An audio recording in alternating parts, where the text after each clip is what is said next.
اعوذ باللہ من الشیطان الرجیم بسم اللہ الرحمن الرحیم السلام علیکم۔ وادی اوتاس کے پہاڑوں میں چھپے تیر انداز مجاہدین اسلام کے تازہ حملوں کی تاب نہ لا کر باغ کھڑے ہوئے۔ مشرک قبائل کی مشترکہ فوج کا سپہ سالار اعظم مالک بن عوف اپنی قریبی رفقا کے ساتھ میدان جنگ سے فرار ہو کر طائف میں قلعہ بند ہو چکا تھا، جبکہ وادی میں لگائے گئے مشرکین کے خیموں میں ان کی عورتیں، بچے اور مال مویشی موجود تھے۔ اللہ کے رسول صلی اللہ علیہ وآلہ وسلم کا حکم تھا انہیں کوئی زک نہ پہنچائی جائے، بلکہ مالک بن عوف لڑائیوں کے دوران عورتوں اور بچوں کے ساتھ مسلمانوں کے حسن و سلوک سے اچھی طرح واقف تھا۔ چنانچہ اس کی جنگی حکمت عملی یہ تھی کہ انہیں ڈال بنا کر مکہ تک پہنچایا جائے، لیکن اب وہ مسلمانوں کی قید میں تھیں۔ بنو حزان اور بنو ثقیف کے قبائل کی ان قیدی عورتوں میں ایک بوڑھی خاتون بھی تھی۔ مجاہدین کا ایک دستہ جب انہیں گرفتار کرنے پہنچا تو انہوں نے ایک ایسی بات کہی جسے سن کر وہ حیرت سے ایک دوسرے کا منہ تکنے لگے۔ بوڑھی خاتون نے مجاہدین کے تجسس بھرے چہروں پر نظر ڈالی اور پورے اعتماد کے ساتھ اپنی بات دہرائی، میں تمہارے سپہ سالار اور اللہ کے نبی صلی اللہ علیہ وآلہ وسلم کی بہن ہوں۔ مجاہدین کا یہ دستہ قریش کے 9 مسلم نوجوانوں اور مدینے کے انصار پر مشتمل تھا۔ سب نے غیر یقینی انداز میں ایک دوسرے کو دیکھا، پھر دستے کے کمانڈر نے بڑی بی بی کو آپ صلی اللہ علیہ وآلہ وسلم کی خدمت اقدس میں پیش کرنے کا فیصلہ کر لیا۔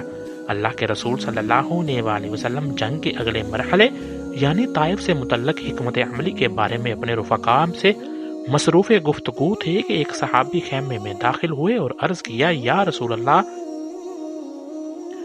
جنگی قیدیوں میں موجود ایک بوڑھی عورت آپ صلی اللہ علیہ وآلہ وسلم کی بہن ہونے کا دعویٰ کر رہی ہے۔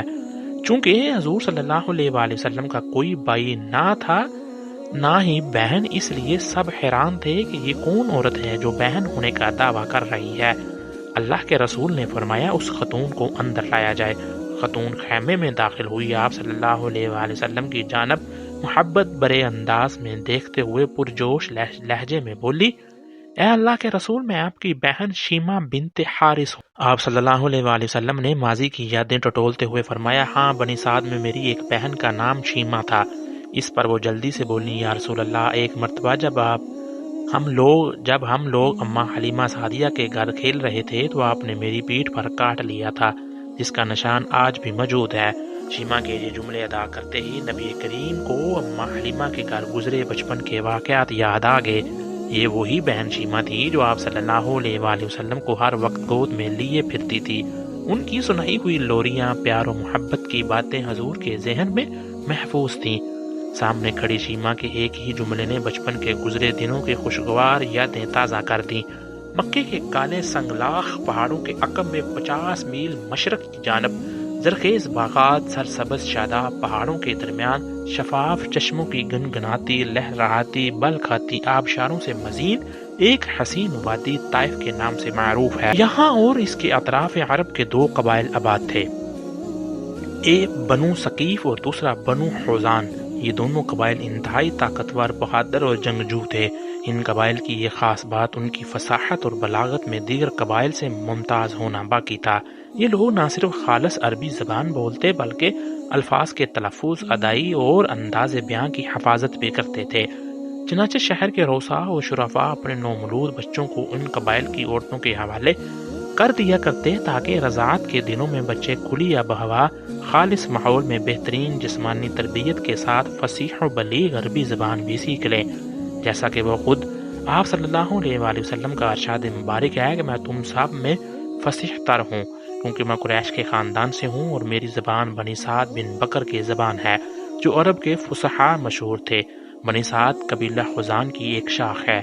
آپ صلی اللہ علیہ وآلہ وسلم نے اپنی رضاعت کے 5 سال بعد 5 سال بنی سعد میں اماں حلیمہ سعدیہ کے گھر گزارے، جہاں نبی کریم کے 4 بہن بھائی موجود تھے، جن کے نام عبداللہ، انیہ، حذیکہ اور حذیفہ شیمہ تھے۔ حذیفہ جو تاریخ میں شیمہ کے نام سے مشہور ہیں۔ نبی کریم نے 7 یا 8 سال بڑی تھیں۔ شیمہ عربی میں بلند مرتبے والی کو کہتے ہیں۔ ناظرین، شیمہ کے والد کا نام حارث بن عبد العزا اور والدہ کا نام حلیمہ بنت ابی ذؤیب السعدیہ تھا۔ اماں حلیمہ کے صاحبزادے عبداللہ آپ صلی اللہ علیہ وآلہ وسلم سے چند ماہ بڑے تھے۔ نبی کریم کے اپنے تو کوئی بھائی بہن نہیں تھے، اما حلیمہ کے بچے ہی ان کے رضائی بھائی اور بہن تھے۔ بچپن کے نہایت ہی قیمتی اور انمول سال آپ صلی اللہ علیہ وآلہ وسلم نے انہی بچوں کے ساتھ گزارے، جہاں حضرت شیمہ نے اپنی محبتوں کے تمام پھول اپنے رضائی بھائی پر نچھاور کر دیے۔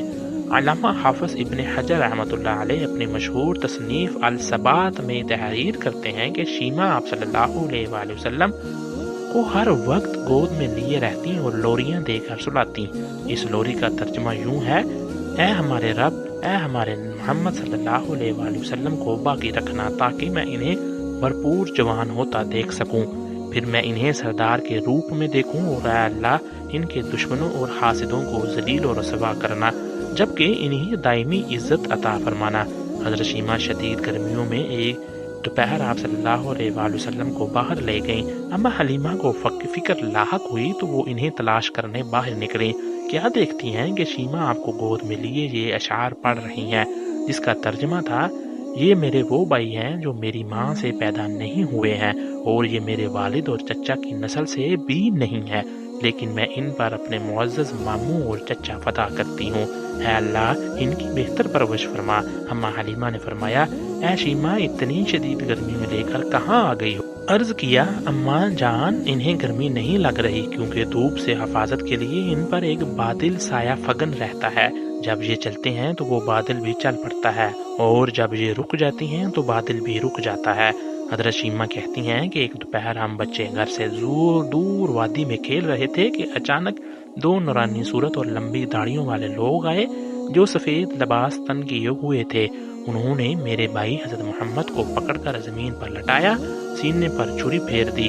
یہ ہولناک منظر دیکھ کر ہم سب بچے چیختے چلاتے گھر کی طرف بھاگے اور اماں ابا کو بتایا کہ کسی نے بھائی کو نعوذ باللہ قتل کر دیا ہے۔ وہ دوڑتے ہوئے اس جگہ پہنچے تو دیکھا آپ صلی اللہ علیہ وآلہ وسلم بیٹھے ہوئے تھے، لیکن چہرہ مبارک کا رنگ اڑا ہوا ہے۔ اسی طرح ایک دن دو یہودی راہب ہمارے گاؤں آئے اور ہمارے بھائی حضرت محمد کے بارے میں پوچھتے پوچھتے ہمارے گھر تک پہنچ گئے۔ انہوں نے بھائی کو دیکھا تو بولے: کیا یہ بچہ یتیم ہے؟ اما حلیمہ کو ان کے اس طرح پوچھنے پر کچھ شک سا گزرا، بولی: نہیں، میں اس بچے کی ماں اور یہ ساتھ میں ان کے والد حارث ہے۔ یہودیوں نے کہا: اگر یہ بچہ یتیم ہوتا تو ہم اسے قتل کر ڈالتے۔ اس واقعہ کے بعد اماں بہت ڈر گئی تھیں، چنانچہ وہ حضور کو واپس ان کی والدہ کے پاس چھوڑ آئیں۔ ناظرین، وقت تیزی سے گزرتا رہا، دن مہینوں میں اور مہینے سالوں میں بدلتے رہے۔ حضرت شیمہ کی شادی بنو ثقیف میں ہو گئی تھی۔ اب اتنے عرصے بعد بہن کو قیدی کی حیثیت سے اپنے سامنے دیکھا تو فرط محبت سے آنکھوں سے آنسو جاری ہو گئے۔ بہن کے استقبال کے لیے اٹھے، اپنی چادر زمین پر بچھائی اور انہیں اپنی پاس بٹھا لیا۔ صحابہ کرام کے لیے بہن اور بھائی کی محبت کا یہ منظر نہایت ہی حیران کن تھا۔ دونوں دیر تک بچپن کی یادیں تازہ کرتے رہے، پھر آپ نے بہت سا مال، چند اونٹ اور دیگر مواشی عنایت فرماتے ہوئے پیشکش کی کہ اگر وہ چاہیں تو مدینے ہی میں رہیں، لیکن انہوں نے اپنے گھر جانے کی خواہش کا اظہار کیا، جس پر انہیں نہایت ہی عزت و احترام کے ساتھ چند محافظوں کے ساتھ ان کے گھر روانہ کر دیا گیا۔ بعد ازاں آپ صلی اللہ علیہ وآلہ وسلم نے غزوہ حنین کے دوران گرفتار کیے گئے بنو حزام کے تمام 6000 قیدی رہا فرما دیے اور ان کا مال وغیرہ بھی واپس کر دیا۔